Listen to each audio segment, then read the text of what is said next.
So I'm coming into work today. I don't know if that's normal. The Goodman Theater. You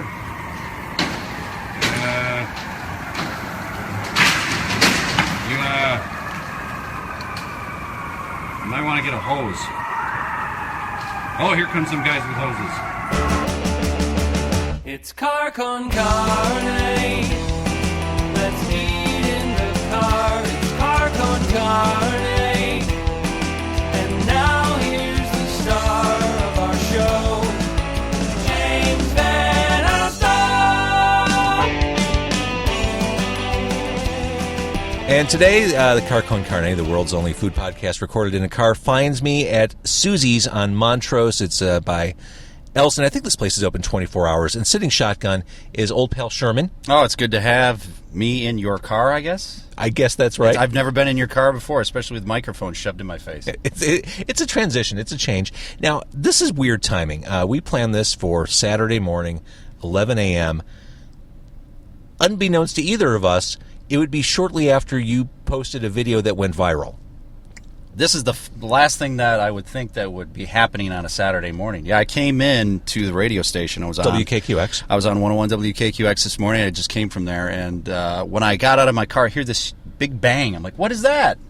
Oh, there's nothing, just the Goodman Theater sign exploding by me. So you watch this video, the sign is ablaze. Yeah, pieces of it are falling down. I thought it was a movie. I really thought it was a movie because things happen like that in Chicago.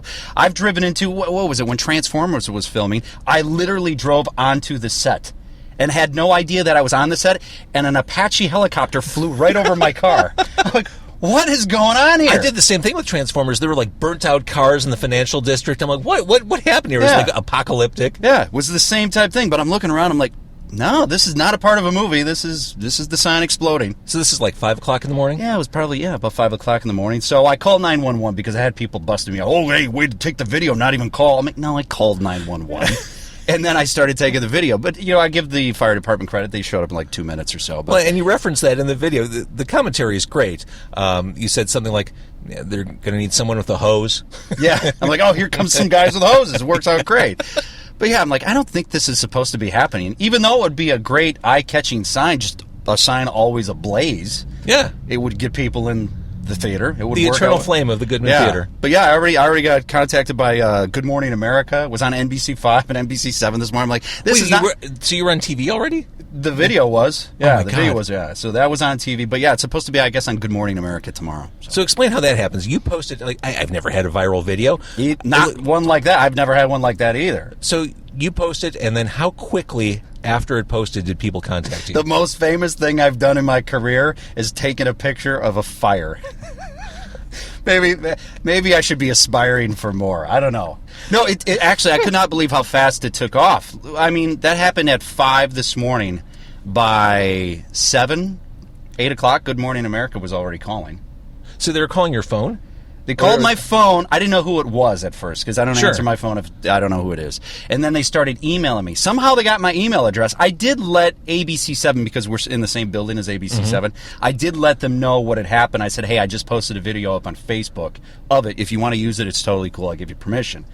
And then it just went crazy from there. It was on Twitter, Facebook, people. It was nuts. Well, now stop there, because did you like go down to the ABC floor, knock on the door, and say, hey, I'm Sherman, I work upstairs? I told the guy when I walked in, I told him, I said, hey, just to let you know, the sign over there exploded. He's like, oh, okay. He's talked just like that. He sounded like he was having a coronary.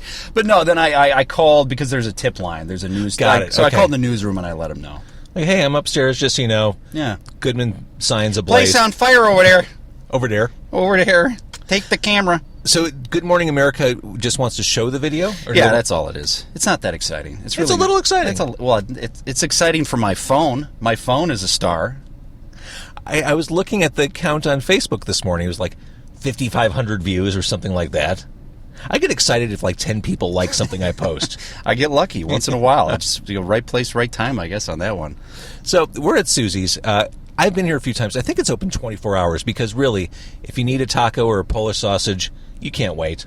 I've never been here before. This is the first time I've ever been to this joint. There's a loose connection that we share kind of to this place. I came here for the first time, after one of Jim Lynam's wrestling events. Okay. I took my son to an AAW wrestling event, and we were out of there by like midnight. We were both starving. We didn't eat. It was at some... So you were with Jim, too? Or No. just your kid? Okay. But that's the connection, is Jim Lynam. It was super late. It was at a VFW place in Berwyn. It's not like we were able to eat at the venue, so we ended up here. If you didn't know who Jim was, Jim worked with us at a radio station for a while and tragically passed away. It'll almost be a year now. Last July. Yeah. It's crazy that it's almost a year. But yeah, he was a good cat. I had a chance to work with him again at another radio station. So And he loved working there. yeah, he did. He did. He loved, because I'm all over the place. I have to clone myself. I work at multiple radio stations because that's what you have to do when you're broke. So you have to have like jobs everywhere.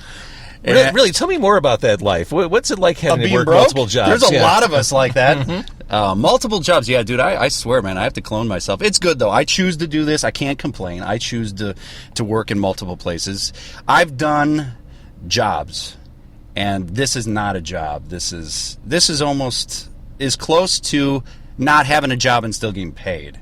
Radio. Yeah, because I've done it. When I got fired from the station that I can't technically say the name of about 5 years ago, I didn't really have anything else. This is what I had done for my entire career, and I feel like I'm fairly good at it. I've made some money doing it. If that says that you're good at it. No, if you get paid, I guess. I don't know. But of course you're good at it. But it was a really bad time to get let go. So there was just nothing out there. I could not find a job. Mm-hmm. Nobody wanted to touch anybody because the economy was so bad. So I had to do what I had to do. I ended up getting a job at a garbage company, of all places. And it wasn't the worst thing in the world. It was a job. It was paying well. It was a place called Flood Brothers. It's in the city. Yeah. Well, listen, as a parent, like, all bets are off. If you need to make money, you find a way to do it. So you got a kid. What are you going to do? You just sit at home and blog? Right. Good luck on that one. Yeah, maybe this will connect, and I'll make my riches this way. Yeah, no. You go out and you find a job, and then you blow your back out like I did, and then everything's good. I bet that was hard work. Oh yeah, no, I really did. I really did blow up my back. That's the reason I had to quit doing it. Yeah, I give all those guys are the hardest working guys on the planet. If you seriously, around Christmas time, give them a tip. They deserve every single cent of it. Whatever it is, give them a tip. How do you tip a waste management person? Do you leave it taped to the garbage can? What do you do? You can do that, or you can wait for them. I know it's kind of tough if you're working during the day. But yeah, a lot of times around Christmas time, if you tape... So I shouldn't say that because then somebody's going to run away with the envelope. A lot of times you can tape it to the garbage can. They are pretty good about knowing, like, around that time. Especially if you leave something out. If you, like, leave a huge armoire out there or something, make sure you meet them out there and go, hey, man, really appreciate it. Sorry about this. I know this sucks, but... Yeah. If your garbage cans are always, like, thrown across the street, there's a reason for that. It's not the wind half the time. It's because you've done something to tick them off. Right. I take it There's that's a little happened? retribution. Yeah. Yeah. I'm not saying that anybody at that place that I worked at ever did that. No, but... Now that I've mentioned their name, they're going, what? But no, you understand the industry. You get the lay of the land. And, I'm like a Renaissance man. I've done everything. I've done too much. You've even been to the Renaissance Fair. I have. I have. Which, by the way, I love. I love the Bristol Renaissance Fair. It's super fun. I was there. It's been a long time since I was there. I was not like a Renaissance guy or anything. Well, no, God, me neither. Yeah. Well, there's a lot of people there. You have no idea. They have like the whole get up. They wear chainmail to like Target. I never could do that, but it's fun, man. You hang out, you eat and drink, you go on these like human-powered rides. There's no electricity. You get to throw like hatchets at a wall. You get to shoot bows and arrows. It's super fun. Yeah. You get tons of food that's totally not good for you. Right. Just like in your car. Do you know how many calories you have consumed because of this podcast? Dude, don't even. This is going to be the end of your life, is this podcast. Maybe you should stop doing the podcast. Maybe I'm rethinking you as a guest, because now I'm self-conscious. as I'm sitting here looking at a foot-long Polish sausage and a bag of French fries.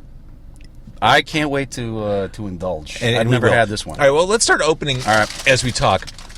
But I think you said it, and I'm living a very similar life to what you described. First of all, you're all over the place, too. Yeah, you got a Polish-only ketchup. Is that mine? Oh, here we go. What? All right, let me have it. Listen. No, I'm that guy. Are you a finicky eater? not finicky. Well, I guess you're going to call me finicky because I only have ketchup on a hot dog. Oh, those sons of... They put mustard on all... Didn't they? Maybe. Hang on. Oh, you... That one's got... This one's definitely mine. That one has relish and all that. Wait, Yeah. what's this one? And the Polish is butterflied, which I love. Did they put... Oh, dude. It's loaded. They're both loaded. Okay, want- fine. You're going to listen to me eat this and gag. You could bring... No. I can pause. You can bring it in. Don't, No, I'm going to do it. No, I'm going to muscle through it. There's no martyr policy to this podcast. No, I have to. You're going to martyr yourself. Oh, God. Okay, keep going. Are you sure? Dude, we can pause right now. Can't pause. All right, I'm have doing some it. napkins. I'm doing it. Oh, It looks delicious, it though. looks horrible. You're killing me. No, it looks horrible. Look, there's relish on there. And See, everybody else is calling me the biggest puss of all time right now. that But looks so good, dude. So I'm looking at a butterflied Polish sausage. It's a foot long in a hot dog bun, so it's hanging over the sides. yeah, it's not even close to being in the bun. This looks like a basketball player in a twin bed. With a lot of relish. All right. I hate... You have no idea how much I hate pickles. I hate I'm getting it. an idea. I was totally tormented as a child by a babysitter. Her name was Sue. Oddly enough, the name of this place. Interesting. How ironic is that? I'm telling you, this chick would torment us. Was she hot? Oh, my God. That's almost more disgusting than the relish that's on the hot dog right now. No, she was not hot. She was one of those people that I don't think was ever born ever hot. Like, even when she came out as a baby, they said, I don't know, man. Maybe you should try again. Either way, she would force feed us all this stuff that there's no way I could ever eat it today. Like egg salad sandwich. I love an egg salad You're sandwich. something wrong with you. She would force us to eat this stuff, and we would puke on her linoleum. Maybe that was her thing. She just liked looking at Ralph. Oh, God, Because dude. we would regurgitate as I'm talking about this as you're eating. We would puke this all back up on her floor, and she would make us continue to eat it. It's like she was working for the Fuhrer. You That's will it. eat. All right, so as you're complaining about this food, I'm not complaining. It's good. this is a giant butterflied Polish covered with onions, grilled onions, relish, mustard. This is a stunning Polish sausage. Is that a cucumber? Yeah, it's a Yeah, cucumber. there's a cucumber. I can deal with the cucumber, but hold on. I got to take my tampon out. I can deal with the cucumber. It's not with Take the the relish. tampon Oh, I out. dripped on your car. I'm sorry. You're not the first. Sorry. You're Yeah. not the first. Oh, So you were the, sorry. what did you just do? I hit my chin on the microphone because I was convulsing from the relish. Sorry. This is... Oh, I dripped on your car again. Mm-hmm. You're not going to have me back. You are perhaps being a little vaginal. I've already admitted it. I'm such a bad... Perhaps that is the truth. We were talking about this piecemeal economy. Yeah. I don't think it's restricted to just us in broadcasting, but I think that's the new norm. Like this idea of finding a full-time job. I don't know. It seems like that doesn't work in 2016. Man, I think back. I'm like, God, I remember when I just had one job, and I thought that was a lot. And I wish I could almost go back in time and smack myself in the head. Mm-hmm. Like, what were you high? You also look back at previous pay stubs, which is, by the way, don't ever do. Oh my God! It's a horrible thing to do. It's like going back and looking at old pictures when you were in shape. Right. You know what I mean? You're like, no, that's in the past. That's never coming back. Dude. Just let it go. The abs are gone. It's fine. But sometimes your mind plays tricks on you. Mm-hmm. Oh yeah. Remember that? And I remember thinking back in the day when you got those checks. You're like, God, yeah, I'm just not doing enough right now. I'm not making enough. I'm like, wait, what? Oh, dude, I know. Crazy? I miss those overpaid days. I remember complaining one time because I didn't think $500 on a commercial was enough. Oh my God! I'd like to choke myself. Mm-hmm. I'd like to invite you and myself to go back in time and choke myself. Seriously, that's what because now I would kill a family member for that. right. I'd easily waste my Aunt Luann. Yeah. Well, she's trouble. Yeah. She kind of Out of control. Yeah. Talking about your vaginal response to the Polish sausage. Yeah. you've created a thing on air, and it's also on social, the Dude Say stuff. Yeah, the Dude Says. This kind of took off. So explain how that started. I think it was, we had an intern at the time, and probably I was probably guilty of it too. Pretty much 50% of what I've said in this car is a Dude Say. Anything that I've had to say about this hot dog, ketchup on a hot dog for one, that is a Dude Say. Basically, it's all things a dude should never be caught saying, because you razz your friends if they say something like that, like, hey, can I have a wine cooler? Like, what? Or a Zima or something like that, something from way back when. And it just developed, like, that's something a dude should never say. So then we just developed that we'll just call that a Dude Say. Mm-hmm. And then we dedicated a day to it. So, on that day, if it was a Tuesday or a Thursday, whatever day we did it, then it was, Dude Say Thursday or Dude Say Tuesday. So people call up with their Dude Says. But you would not believe how many people catch themselves thinking, including myself, if somebody said something like, oh, that's a Dude Say. Oh, I'm sure. Which is about pretty much half the things that I said, like I said in here already. Give me another example. I would prefer to sit to pee. See, the relish almost came out of your mouth on that one. Yeah. Okay. I do love those. So you, talking about your split gigs, you spend mornings out in the burbs. Yeah. Doing morning drive, which is my mouthful. Yeah, it's car con carne. But you do mornings out in the burbs, which is a very natural position for you to hold. I mean, your show has always been kind of like a morning show. Whatever time of day you've worked, you kind of treated it like a morning show. That's nice of you to say. Yeah. No, it's good. Sucks waking up, but yeah, it's good. No, I'm lucky. I'm in one of these weird positions where they allowed me to do it, because most stations would just say, "Get bent." No, you're leaving. I give them all the credit in the world. It's the Fox out in the burbs. Everybody gets along. It's so nice. For so long, there was so many places that I was at, there was all this fighting within the building, and just all this, like, egos, and all that seems like it's gone. I don't know if that was just when everything got flushed out, when everybody got fired and everybody got humble. I don't know. I have no idea. I think that's part of it. I do. It's funny, walking through the halls, working at the Loop and KQX, it seems to be pretty low on the douchebag meter. I would say so. Yeah, I mean, I was there for a while. And I'm not going to say any names or anything like that, but yeah, there was definitely some walls put up between, whether it was shows or people or whatever. It was a different time, and actually, I don't miss that aspect of it. No. That part is gone, and that's fine by me. And like literal walls. Yeah, metaphorical, but there was literal space created between shows. There was. Yes, there was. They actually had to build a barrier. A barrier between the shows. I wish I could go into more detail, I know. but I don't. I can't. That is a true story. I can't. There was an actual. What's the best way you could say that? It looked like a car wash. Yeah, car wash. Yeah, because a few people couldn't get along, so they made like the car wash flaps between the hallways, so they wouldn't even see each other. Like, all right, that's fine. But, like we were just talking about, it's none of that, or at least I don't see any of that anymore. It's not like how that used to be, and that's a nice change. So, every time I've had a broadcaster on the show, I've asked the same thing, and I get basically the same answer, but I'm always curious. Where is radio 5 years from now? I'm trying to think of, like, a positive spin. And it's not like, that sounds bad to even say that. Just because the way everything has been lately, not even just because of technology, but just the way that kind of the world is too. I don't want it to go the way I think it's going. It's getting more difficult to be funny, because there's so many people getting bent out of shape over so many little things that are not a thing at all.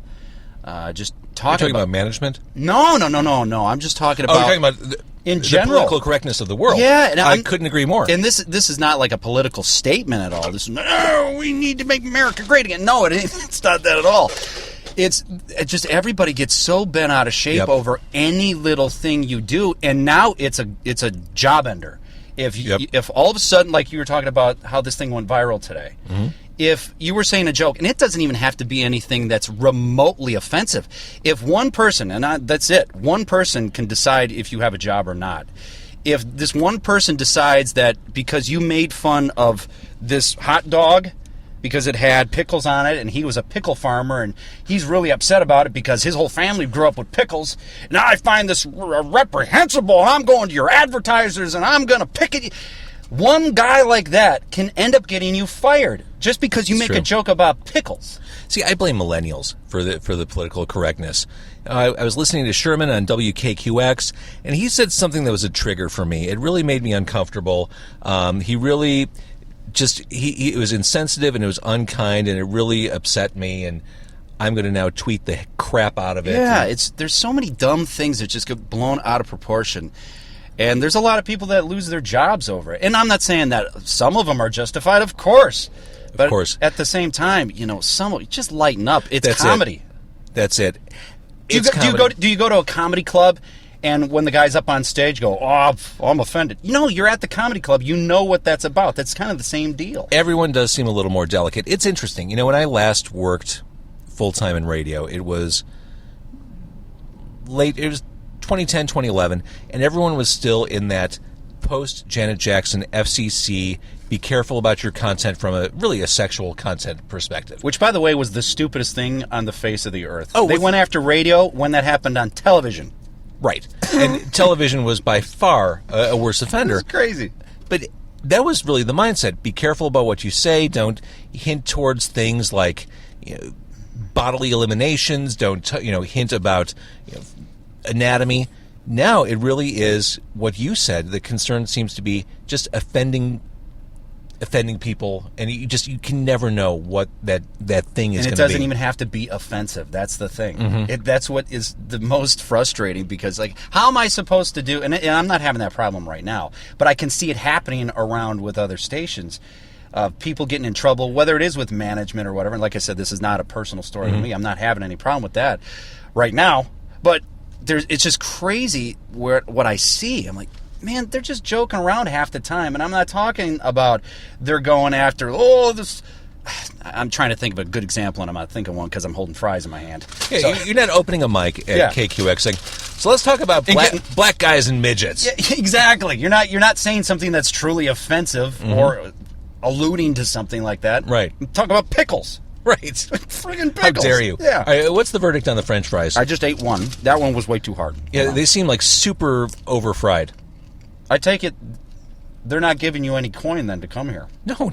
Oh, well then let's talk about it then. Dude, that's the fantasy. That is the dream. That is the long-term goal for this podcast. Is them to give you the food. Yes.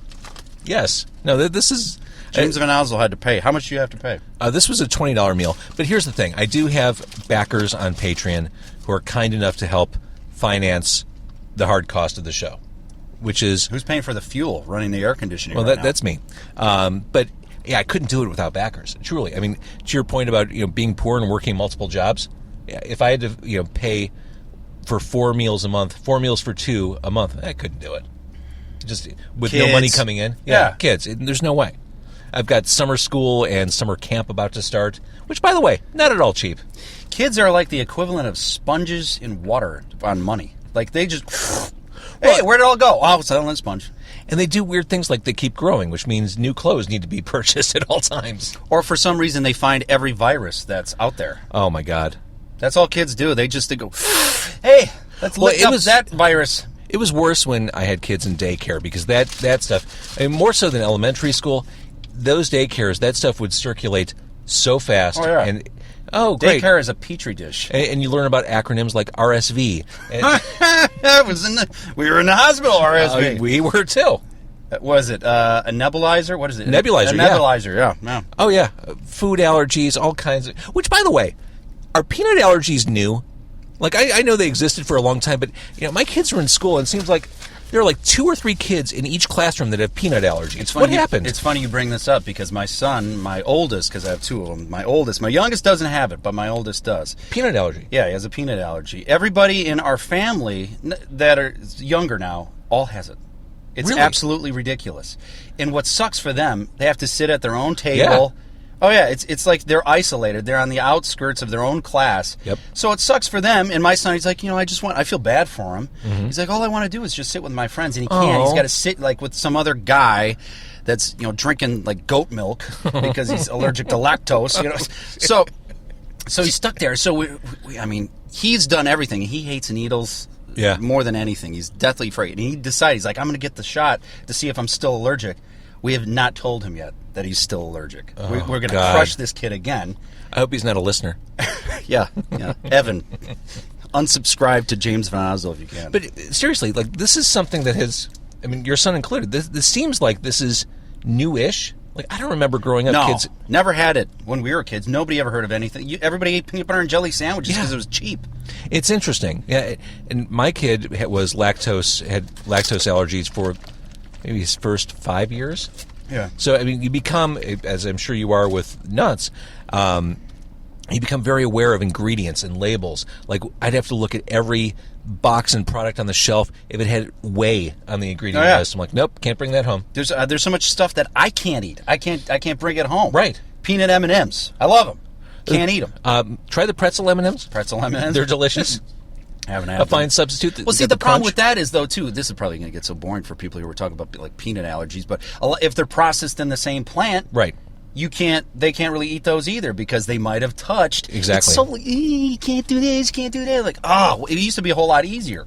It's it. And for those first few years of my son's allergy, I had to travel with an EpiPen. Yeah, we have them. Which is, they go out of date, too. Yeah. You have to get new ones. They'll bust you out for that. And the idea being, I mean, you're like Pulp Fictioning your kid if they come into contact with this food. Yeah, adrenaline shot right to the heart. You're going all Uma Thurman on that shit. Or the leg or wherever. Yeah. I know. It's the same thing. It's crazy. All right, how are you doing on the Polish? Did you give up? I've eaten. Okay. Oh, dude, you really have given up. Can't you if you don't like the ingredients, can't you scrape them off? Where am I going to scrape them on your mud? You've got like one sheet of butcher paper. Like scrape it off into the other sheet of butcher paper. Put it on your car mat. I'm trying to help you here. Okay, fine. Because the Polish really is delicious. It is. I ate the end. Dude, say. I ate the end as I'm wiping it off. God, I'm such a wuss. I'm telling you, it's all because of this friggin' babysitter from 1983. Okay. Continue. I'm watching you. I'm selling. In fact, I want to. No, actually, it does. It tastes really good. If the other stuff wasn't on there, you get a phone call? No, I don't. Okay. I'm not going to take a phone call. Oh. I want to take a picture of you eating this horrible, horrible sandwich. It's not a horrible. It's actually. It's good. It's good. Hold on. Oh, I'm dripping on your cardigan. Dude, say. You almost made me spew. So also a dude say. There's a certain amount of risk for the two of us to be together this morning. Uh-oh. Well, as you got out of your car this morning or got to work, you witnessed the Goodman sign on fire. Yeah, the Goodman Theater sign blew up. You went to KQX this morning, and the station got knocked off. Yeah, all the stations, the entire building, they all zapped out. And luckily, the engineer happened to be there at the time. Which never happens on a weekend. No, because they talk about a guy that's going out of his mind. That's a guy that should be found on top of like a bell tower. Our engineer, because this guy, but he's the coolest Fonzie of all time. Which, by the way, that is something, if you said that on the radio, someone would say, that was insensitive toward mental illness. Yeah. Do you know how many people were... psychotic breaks aren't things to joke about, Brian. Exactly. Yeah. Anyway, but yeah, he's a saint. My point is, he's a saint. See, I'm trying to grease his wheel so he doesn't come after me. But anyway, he put us all back on the radio. Yeah, so there was an explosion outside the station. The station blew up for about 10 minutes. So yeah, just you and I being together, your car might just go on. Let's add to the list. I sat outside in front of Susie's waiting for you, and I was here early. I always come early to set up. So I was sitting outside on one of their picnic tables. Unbeknownst to me, truly unbeknownst to me, as I was sitting waiting for you, a bird crapped on my thigh. See, man? I'm like the black angel of death. You are. So everywhere I go today, something's happening to somebody else. As long as it's not happening to me. So we're standing there inside Susie's placing our order, and I realize I've got like dirt on my hand. Then I look at my thigh and realize it matches what's on my thigh. It is bird crap. I don't know how oblivious was I that I didn't realize that happened. I didn't even know it was on you. It was like a drive-by pigeoning. And what do you do? I mean, thank God I've learned from my own personal experiences. I always have like wipes in my car, like baby wipes. So In case an accident happens that's not from a bird. Yeah, well, I do record a food podcast in the car, so that it's always kind of helpful. In case it doesn't, settle in your stomach the That's proper right. way. You always have a jewel bag. So I got to say, my cleaning job, I mean, you can see the trace of it there, but it's pretty much gone. And I'm really glad they had hand sanitizer inside Susie's. It was either that or dousing it with barbecue sauce. Either way, it was a cover. Yeah, it was not the way I wanted to start my day. So between the two of us, there's some risk. Well, so far we're living. I don't think you're going to get dumped on in the car unless you got a pigeon or a parakeet happen to be flying around in here. I think you're okay. So we're recording 2 days before Memorial Day. Do you grill? Are you an outdoorsman? Yeah, I'm an outdoorsman. I'm just so busy I don't have any time. I have absolutely no time. I'm working all weekend. See, that's the thing about working 3 jobs is when somebody goes away on one of them that you don't work at all the time, you're the guy they go to, which is totally fine by me. More work for me. Right. I'm totally good with that. But yeah, I do grill. I'm not crazy. My wife, she's the cooking person in the family. She DVRs every cooking show that has ever existed and will ever exist, which annoys the hell out of me because I'm like, how many times can you watch an episode about risotto? You know? Here's the thing about Food Network, though. It is definitely designed to pull in guys. It's not working on me. Well, think about the names of the shows. You've got Iron Chef. You have Chopped. Like all these tough guy terms. Schlong sandwich. But no, all these shows like Bobby Flay, Throwdown. I mean, they're meant to be inclusive of both genders. I mean, clearly they want guys to come along for the ride, but it's not working out. No, it doesn't do anything for me. I will grill. That's the closest to cooking I will do. I like doing that, but in the kitchen, no. I don't like cleaning dishes. I'm lazy. That is the anti-dude say. Yeah, I'm making up for the ketchup, kind of. That's right. I need to make up about 100 more times. I don't like cleaning dishes. Besides, it's my wife's job. There you go. I'm offended by what you said. You and the pickle guy need to get the hell out. Really, that's the work for the broads.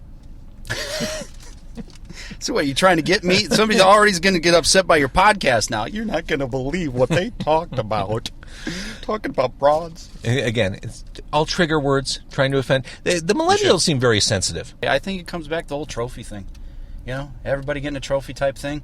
Because everybody got to feel good all the time, and God forbid if you don't feel good, that means something's wrong. No, sometimes you got to get put down. Kind of get you put in your place. Do you remember when you start? Okay, let's bring it back to radio. Remember when you first started? Who was your first? Actually, the first boss that really busted you out, that really put you in your spot, and it doesn't even have to be radio. It could be any business, really. Do you remember? Mine was Dave Richards. You remember Dave Richards? Of course. Yeah. Probably the best PD I've ever had. Yeah. Yeah. Absolutely. But he ripped me a new one about something. Really? Oh, my God. Because he was the one that brought me to Chicago. And he brought a lot of people to Chicago. Yeah. I'm glad that I'm in that elite fraternity. But he busted me out. I don't even know what it was. It was something about a joke I did or something I said. And he said, don't joke the joke. And he told me something. It was something. Basically, don't go for the easy stuff because I must have done something. But he was so brutally honest about so many things.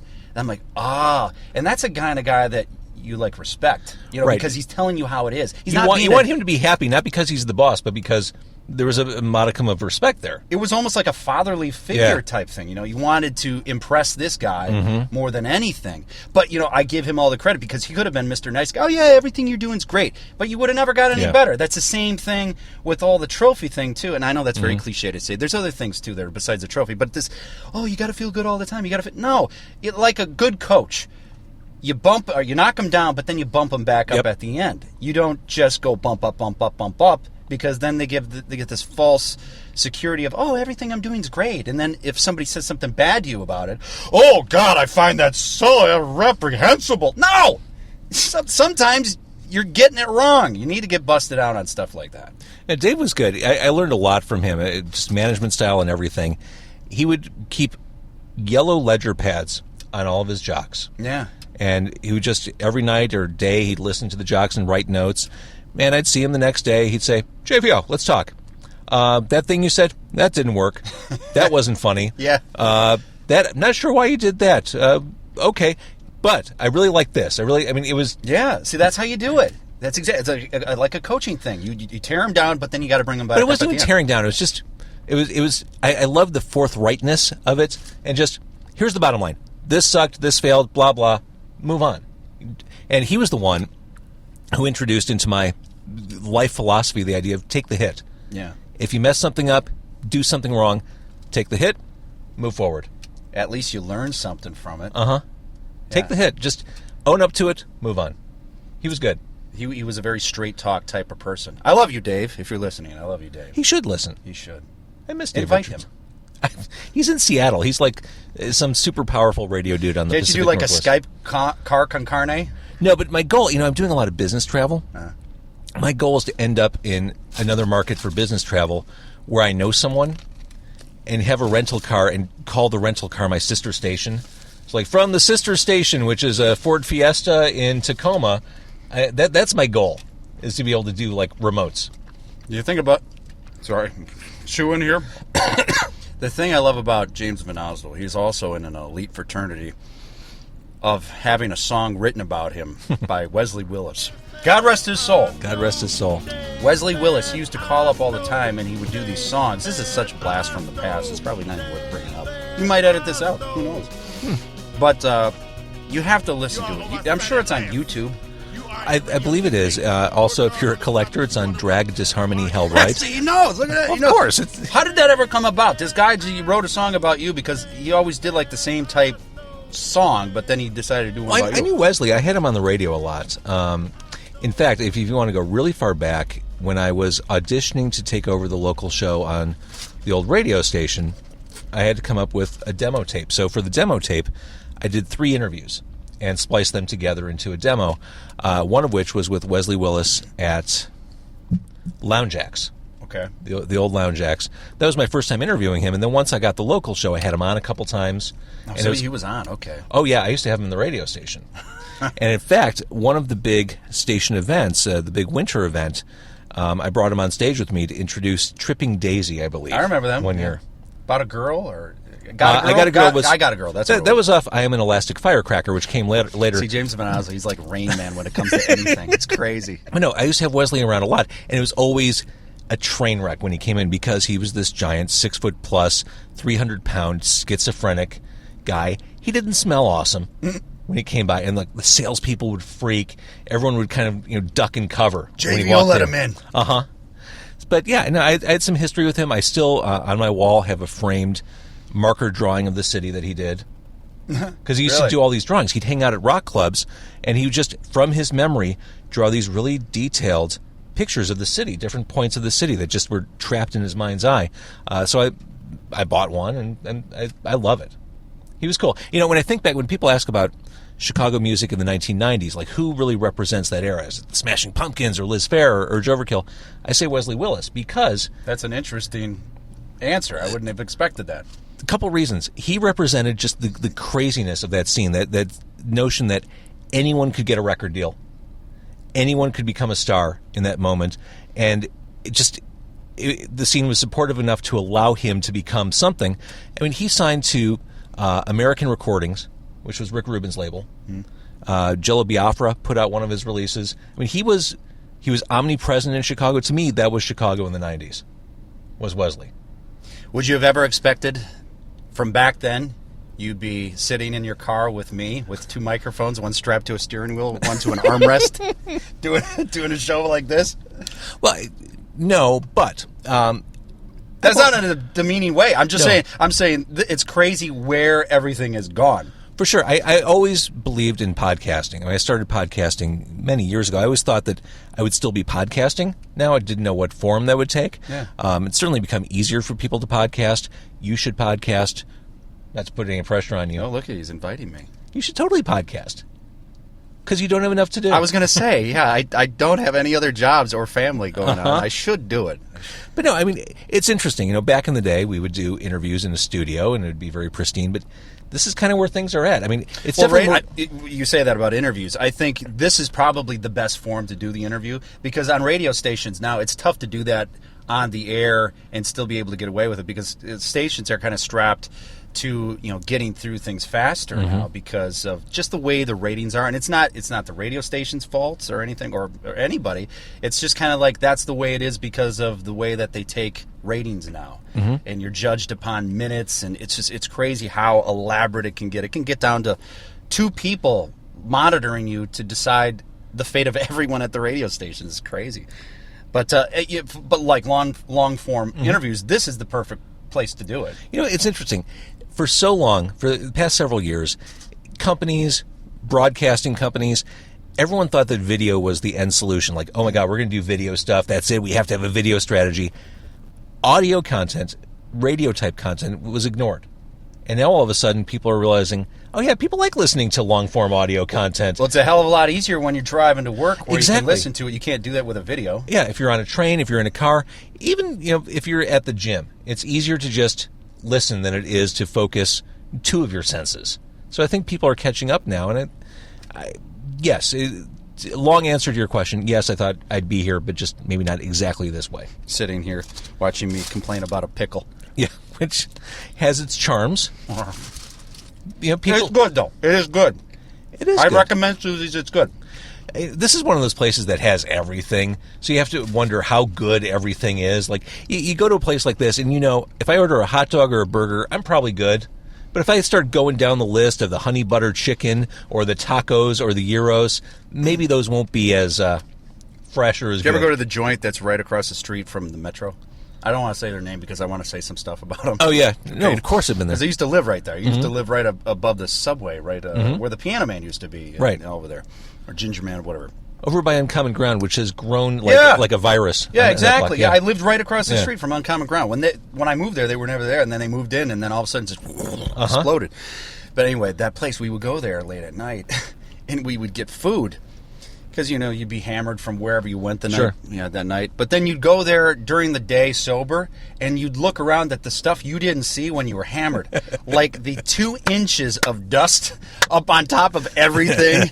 The Euro that's still spinning around from the night before that's never been changed. Right. It's the same one that's probably been there for a month. Yeah, that lamb died 5 years ago. You're looking like, Jesus, why was I in here last night? And why do I keep forgetting that every time I come back? And you walk out, but then sure enough, you have a couple beers. Let's go over. The dust don't hurt you. All right, so you did a fine job on the Polish. got it. I'm proud of you. You don't need to finish. I'm going to finish. Shh. There's no. How clean, dare you? There's no clean. I'll talk to another pigeon. There's no clean plate club. It's okay. Clean Plate Club. That's totally kid reference, too. If you don't have kids, you don't get that reference. I think I was using Clean Plate Club before I had kids. Really? Oh, yeah. I was actually a card-carrying member for a while. Depends on the meal. All right, so, Sherman, we can hear you where and when? As soon as I'm done chewing. Yeah, why don't you choke that down? Sorry. I haven't puked. It's good. Yeah. Well. And you went without ketchup, which I'm proud of you. I did. I am on, can I say everywhere? I don't know if there was some kind of rule with your thing, if you got proprietary reasons. Oh, come on now. I'm kidding. No, I'm on in the morning on 103.9 The Fox out in the western burbs. Can't get it And what time downtown. are you waking up for that? That one, luckily I can do everything at my house. I have a studio built at my house, so I'm literally getting there right before the show starts at 6. Beautiful. So yeah, 6 to 10 I'm on And you there. said you can't hear that downtown, but really the second you get out of downtown... Yeah, if you it starts to come in over by O'Hare. Yeah. O'Hare to Egypt, basically. So, yeah, there, and then 101 WKQX on the weekends, or if anybody's abducted by aliens when they need to be, somebody needs to fill in, that's me. Pandora Internet Radio, I do commercials for them, so that's the That's other awesome. third job. That's why I have a studio at my house. I do a lot of commercials for them and other places. But so, yeah, that's... You're busy. Yeah, and if you're in the random Gilbert's area, I'll be there getting gas at the one gas station in town next to the gazebo. Actually, it's funny. Before we wrap this up, I ran into you. You were doing a remote. Yeah, for what the a station. random place. Where was that? It was at the liquor store. You were in the liquor store. Yeah. I was eating at Epic Deli. Epic Deli, that's in Johnsburg, which I love. They have a sandwich named after me. God bless them. Yeah. But I was sitting there eating with my family, and all of a sudden I heard your voice. I'm like, that's Sherman. What's happening here? I'm in the middle of nowhere. Why am I hearing this guy that I worked with? And then I realized there's a liquor store connected to Epic Deli, and you were there doing a remote. Yeah, it was their grand opening because the place used to be a bowling alley, and they were, like converted it into a liquor store. Yeah, and then I see you, and it's like if you're on vacation somewhere, and then you ran into your neighbor. That's what it was like. Like, what are you doing here? You're not from here. Yeah, this isn't right. Yeah, nobody's out here. And then come to find out, there's so many people that are out there, like Lou Lombardo, from 101. He lives right down the street from me, so he's making the commute every single day. Oh, man. Oh, yeah, every day. He's hardcore. Lets me borrow his parking pass. He's dynamite. Hey, you guys go way back. Yeah. He started with us. He was our producer. Part of the Sherman and Tingle experience. Yeah. Do you still talk to Tingle? I talked to him the other day. Yeah, he's doing good. He's out in Atlanta. Loves the weather. Oh, yeah. But he's doing an afternoon show with a couple other people down there. Cool. Yeah. All right, so we can hear you at those 2 stations on Pandora. I hope you had fun. I did. Thank you for paying. Thank you for risking your life today, whether it be It's got a little bird crap on myself. Or car blown up with the Goodman Theater. The good news is I'm not far from home. I'm looking forward to changing my outfit to something more clean. I say rock it, man. Rock the crap. Yeah. It looks good. Make a fashion statement. That's right. I saw some guy wearing like a gym teacher shorts today on a longboard going down the street. Trust me, even with the crap on your leg, you look better than that dude. He was owning it, though, I bet. He was owning it. I'm like, you actually had to wake up and look at those clothes. He said, and decided to wear those. He said, that's it. That is what I'm wearing. That's it. I'm not a fashionable guy in any way. So I'm not like judging on fashion. But this guy was going out of his way to look like an absolute idiot. I can't decide on what outfit to wear, dudes say. I took a bite at the wrong time. I love you. I love you, too. All right. If you're listening to this show and think, hey, I enjoy this, well, thank you for listening. We are on carconcarne.com, also on the Twitter @carconcarne. And I mentioned Patreon. If you want to help support the future of car-based food podcasting, that's the thing. The Patreon link is on carconcarne.com. He is Sherman. He's amazing. Thank you for listening. I love you.